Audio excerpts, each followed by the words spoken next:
안녕하세요. 대출상담사입니다. 저는 금융사에서 주택담보대출 상품을 취급하고 있고, 대출이 필요한 금융소비자에게 올바른 정보를 공유하기 위해서 블로그와 유튜브를 운영을 하고 있습니다.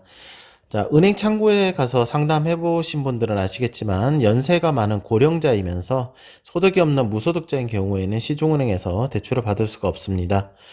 어, 연세가 많은 것도 문제가 되고 소득이 없는 경우에는 은행에서는 아예 대출 취급을 안 하기 때문에 그렇습니다. 그러니까 오늘은 무소득 고령자인 경우에도 저금리 주택담보대출을 받을 수 있는 조건을 알려드리겠습니다. 자, 소득 없는 고령자가 저금리 주택담보대출 받을 수 있는 조건 알려드립니다라는 주제입니다. 자, 연세가 많고 소득이 없더라도 연 4%대의 저금리 주택담보대출을 받을 수 있습니다. 자, 이 연 4%대 금리는 2024년 10월 기준입니다. 기준금리에 따라서 금리가 내려갈 수도 있고 올라갈 수도 있습니다. 자, 인터넷이나 대출 브로커 통해서 상담을 해보면 소득이 없거나 적은 경우에 연세가 많은 경우에 중금리나 고금리, 이금융권 상품으로 유도하는 경우가 매우 많습니다. 자, 조건이 안 돼서 어쩔 수 없는 경우라면 금리가 높아도 대출을 뭐 그렇게 받아야 되겠지만 가능하면 저금리 상품을 이용하는 게 신용 점수도 지킬 수 있고요. 불필요한 이자 비용을 줄일 수 있으니까 가능하면 저금리 상품으로 이용하는 게 당연하겠습니다. 자, 고금리 상품을 이용하게 되면 신용 점수가 대폭 하락을 하게 되고요.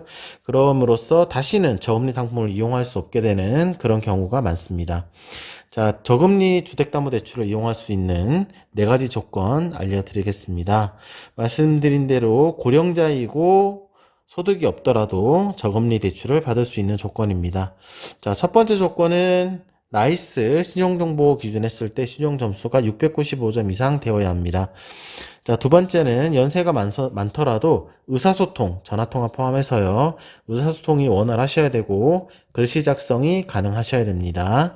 자, 세 번째는 본인 명의 휴대폰이 있어야 되는데 이거는 보통 이제 본인 인증을 할 때 그 휴대폰으로 인증번호 보내드리기 때문에 본인 명의 휴대폰이 있어야 됩니다. 그 다음 네 번째 마지막으로 대출받을 수 있는 담보 물건 종류가 있는데 담보 물건은 아파트, 다세대 주택, 연립주택 요 두 가지는 우리가 빌라라고 하죠. 그 다음에 단독주택, 주거용 오피스텔 요런 담보를 가지고 있어야 대출을 받을 수 있습니다.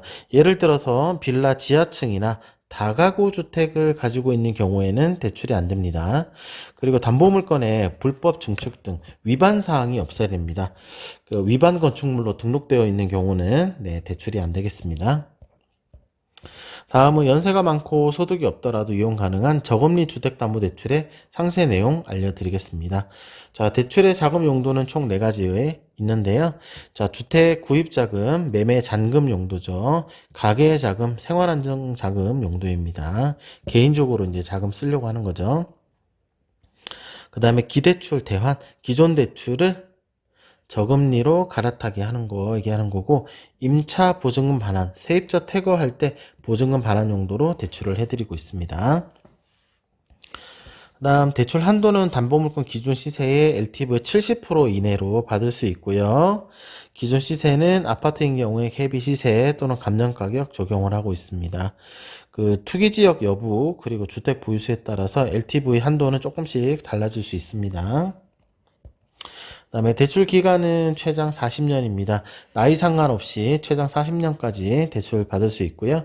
상환 방식은 원리금 균등 또는 원금 균등 분할 상환 선택해서 적용 가능하고 거치 기간은 이제 원금 상관없이 이자만 납입 가능한 기간인데 최장 1년까지 적용을 할 수 있습니다. 중도상환수수료는 최초 3년 동안만 적용이 되는데 1.0에서 1.5% 사이로 이제 그 선택하시기에 따라 다르게 적용이 되고요. 면제 옵션은 최소 10% 면제에서 최대 50% 면제까지 선택 가능하십니다.